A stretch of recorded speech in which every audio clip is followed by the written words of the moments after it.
little nerve-wracking. I now have thousands of dollars sitting in my van. Hey, I'm Issa, and I'm learning to convert this van all by myself while traveling out of it as much as possible. I have a few components, so I'm gonna kind of space them out on my cute little board here and see how they fit. Obviously, the multimeter or multi-plus is gonna go here, and then I think I'll have the other things lined up against that. So we'll see. All of this has to go here, or here, or maybe here or there.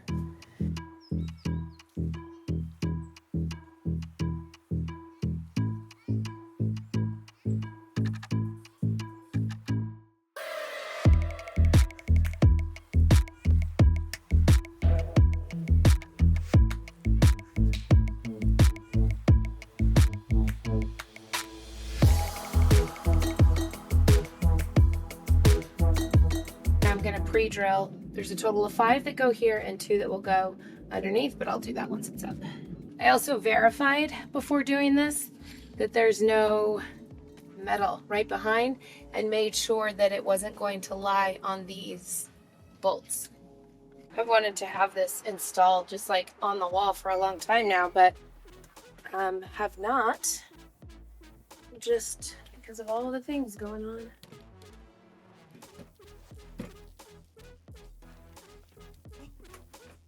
It's official. I'm someone that's gonna have power.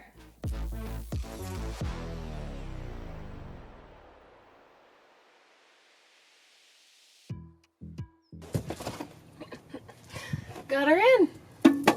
Now to wire up. She's good, and I don't know if you can see, but when I shake this or I shake the wall, I actually just move the whole van like this. Same with the battery box. Like, this is solid. I'm really proud of my work. Okay, now to figure out wiring. I haven't talked yet about why I'm doing the electrical on this side. Maybe I'll come to regret it, just based on the sound that I know that the inverter will make if it's on, or just the general electrical hum, because my head will also be on this side. But the reason I'm doing the electric on this passenger backside is related to weight distribution. So this is about 30 pounds. Each of the battery is about 50 pounds. This battery box, this 3/4 inch plywood, I don't know. I'm going to guess that's probably another 30 pounds, plus a couple more components that I'm going to have along the wall. So we're looking at, let's just round up and say almost 300 pounds on this side. On the other side, I'm going to have my water tank, and that's going to be, I think it's a 32-gallon water tank. And that's about 280 pounds if I remember the math correctly. The other thing, though, is that the water weight is a sometimes weight. This is an all-the-time weight. I can't change how much this stuff weighs. Even as the battery's drained and charged, they're not going to change their weight. The water, on the other hand, will. If I have a full, half, nearly empty tank, that's going to change. And also, depending, I'm going to try to have my gray water, I don't know, behind it, inside, we'll see. But that's a sometimes weight. The other thing that's going to be on the driver's side is going to be my fridge, and that baby's pretty hefty. I can't remember, but maybe 50 pounds? Maybe not. I don't know. But it's a big fridge-freezer combo, plus my fuel tank is on that side as well. So I'm trying to balance it as much as I can, so I needed something pretty hefty all the time here, even though the water and the fuel are not all the time weight.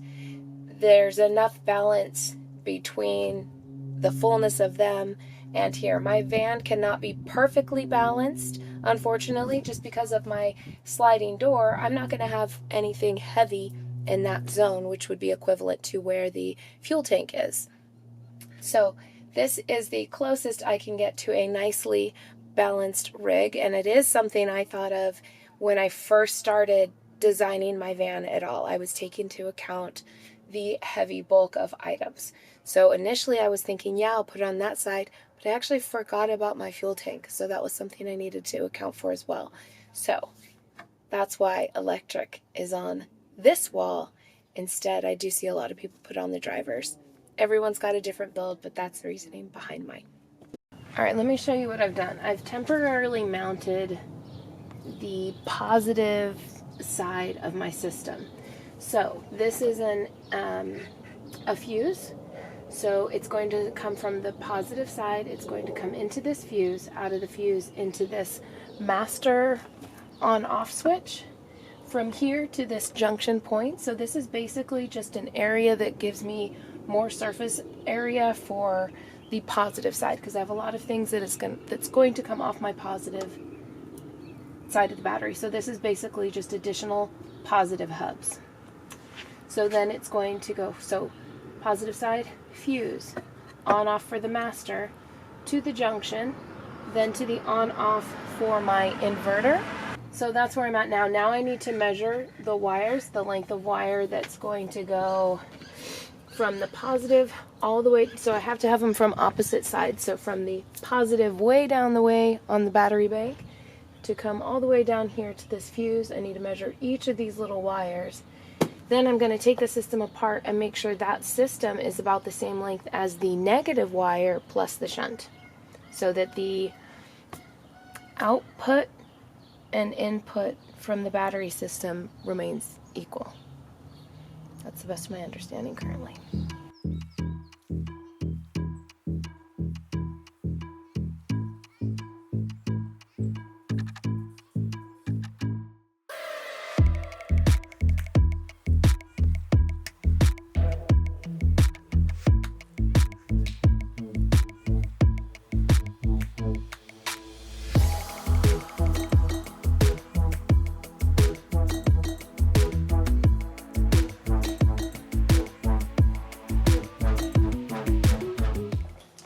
I bought additional lugs after that last incident I had with the lug and the crimper, and then I bought additional heat shrink as well. So I'm using 3/8 4/0 lugs each. And something, if you go online to buy these, make sure they're, what is it called? I think it's UL. And they have a little tiny stamp on them that will say sometimes on the front or the back. So you just want it to be rated appropriately.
Need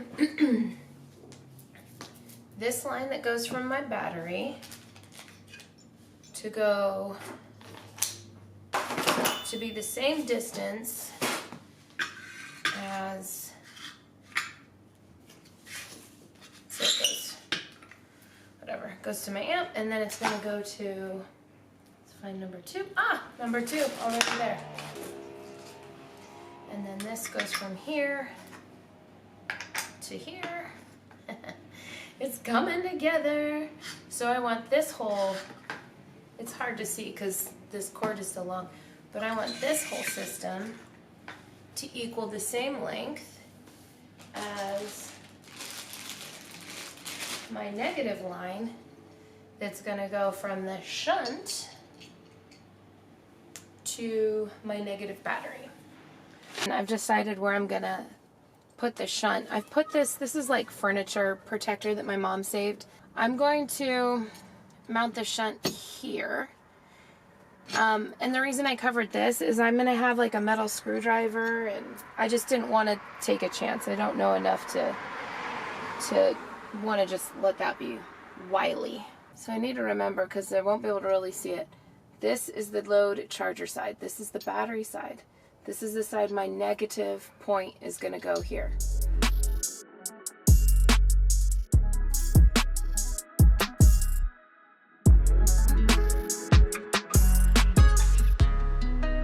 So next I'm going to hook wires that I numbered 2 and 3 to this switch, because I think it's going to be too hard once I put it in place to actually get in there. We're going to clean them with a little ETOH. Markings, that's foot-pounds. Here's nanometers.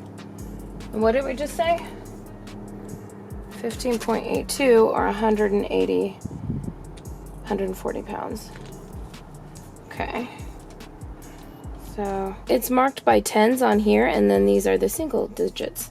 So I'm unlocking this thing, and then I turn this. Which way? Gotta go up more. I gotta like keep unlocking it too. We gotta get up to 140.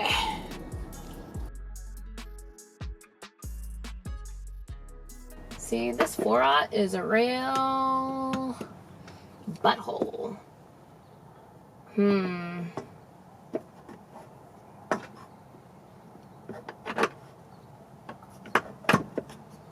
This is gonna be way more challenging than I thought.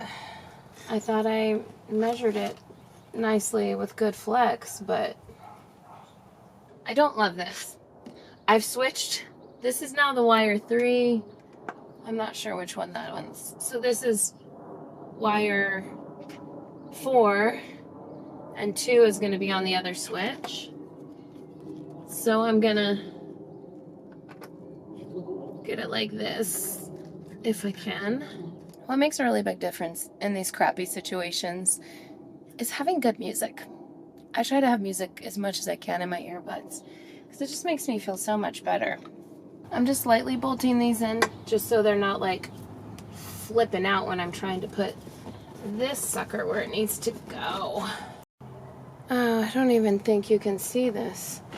I'm gonna have to show you tomorrow. Anyway, see you tomorrow. So I moved the 400 amp holder up a little. I was able to straighten that power out a little, not a lot. I've connected all of the wires. Now there has to be extra here.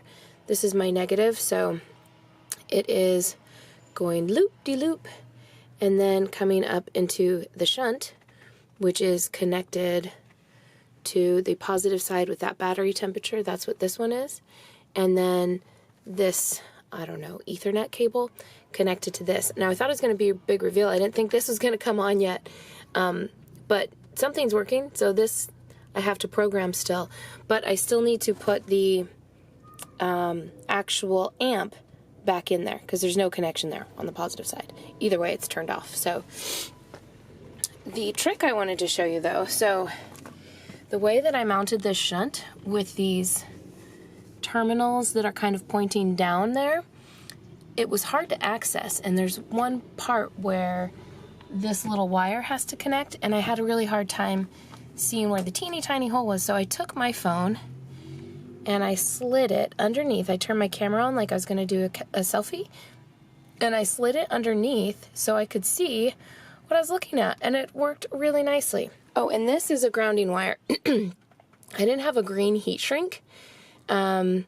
the only heat shrink I had that fit this lug that goes with the 6, I think it's 6 gauge wire. So it was red. So I just took the yellow fit on it just as an indicator that that's my chassis ground. So I've got to program this in next, and then add the amp, and then we're going to hook up to 120 AC. These are the little things that are kind of many of the things that are eating up my time. I've got this is a breaker box, and it needs to have cables come in and out, but of course these punch holes are not actually punch holes. I'm gonna have to drill through. The whole thing is welded. It looks like they just have little like spot welds, but the whole area is welded, and now I have to drill through it. I'm sure there's other methods, but this is the one I'm figuring out now. Okay, something I didn't take into account is these strain reliefs, which it does say I need to have in there. The strain reliefs are bigger than the wire, so I needed to make sure those fit in. So basically drilling out to the exact holes. Now when I drilled it further, the edges started to come out at these little weld points. So maybe I just don't have the right hammer and force, because I did try a flathead screwdriver and a hammer to tap it out. But that didn't work. I'm not going to bother to Dremel again like I have these bits here, because I have the strain relief. So those aren't going to be in the way once that's in, protecting the wire. I punched out the holes, and I'm taking my 10x3 wire and I'm just looping the whole thing through. I put the strand reliefs on it, and rather than cut the wire and splice it, I only need to splice one of the 3 wires in there. So I'm just moving this through. So yeah, I think that's how we're gonna go. I really wanted this wiring of this electrical system to look really nice and really tidy, and that's been the opposite. Because based on how the wires can maneuver, the space I actually have to put everything together, I just have a lot of limits. So it is what it is. No one's gonna see it, because I want it to stay insulated in this area, but I need to have access to the black wire that's inside here. So I'm going to cut, I don't know, like 1 inch up. So I'm just exposing the wires, and I just want access to the black one. So I'm going to cut around. The whole point of me doing it this way is I'm trying to keep the green and the white intact. I could just cut the thing and splice it. I don't want to. This way's 100% sure the harder way to do it. Okay, I'm going to connect the shunt to the inverter now.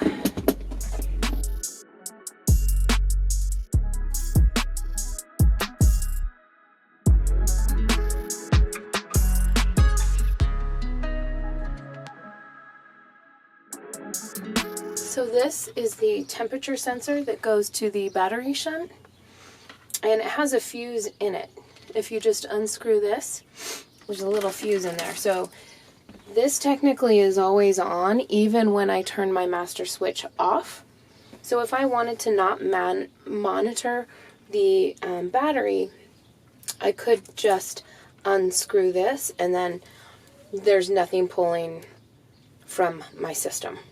So just something to note with my master off switch, that's still technically pulling. Before I turn everything on, I'm going to zip tie these. I'm going to put this in place here now. Okay, this is the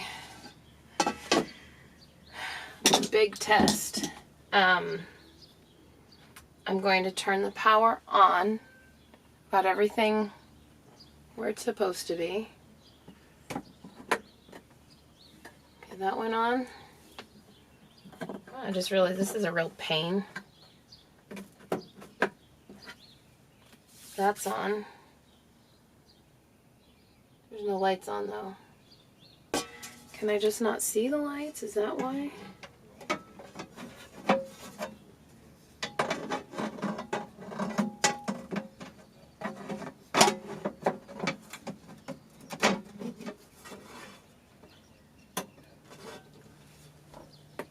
Oh, you can't see anything. It's on! It worked! Woohoo! Okay! Alright! Yay! Alright, let's turn everything back off and I'll put this cage back on. Yep, that turned off. It just needed a second. And the next big test is going to be plugging it in. So I've got to go around and do that. So this breaker, can you see that? This one was off. So this is the breaker that goes from the external source into this. So let's turn her on.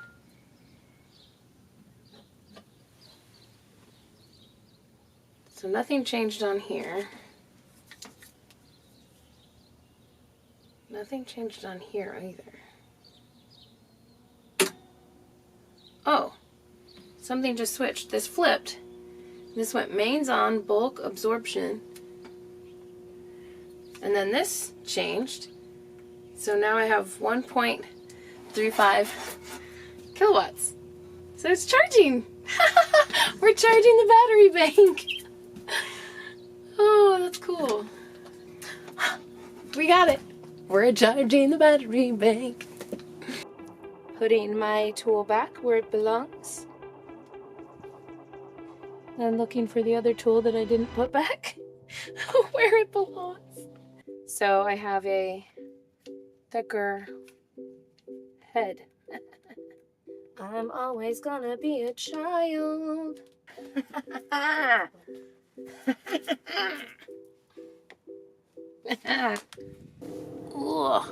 Oh, that's way less brutal.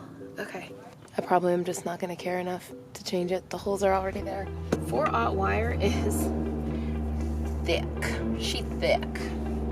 You're not doing a van build unless you're breaking your nails. So let's learn how to use that now. Yes, there's directions. Yes, I should read them.